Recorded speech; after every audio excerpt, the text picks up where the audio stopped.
भगवान श्री कृष्ण से मगध के राजा जरासंध को बड़ी ही नफरत रहती थी। इसलिए एक बार जरासंध ने श्री कृष्ण को युद्ध के लिए ललकारा। इस युद्ध में विजय की कामना से उसने अपने साथ यवन देश के राजा काल्यवन को भी युद्ध में सम्मिलित कर लिया, क्योंकि काल्यवन अजेय था।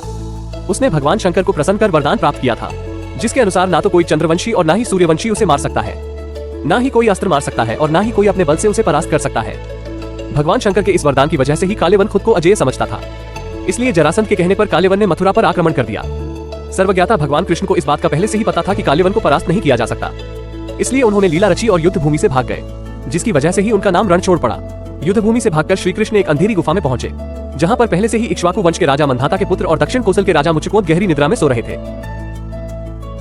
दरअसल राजा मुचकोद ने असुरों से युद्ध कर देवताओं को विजय दिलाई थी। लगातार कई दिनों तक युद्ध की वजह से बहुत थक गए थे।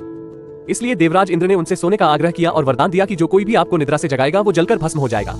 श्री कृष्ण ने लीला स्वरूप उसी गुफा में प्रवेश किया था, जहां मुचकोद सोए थे।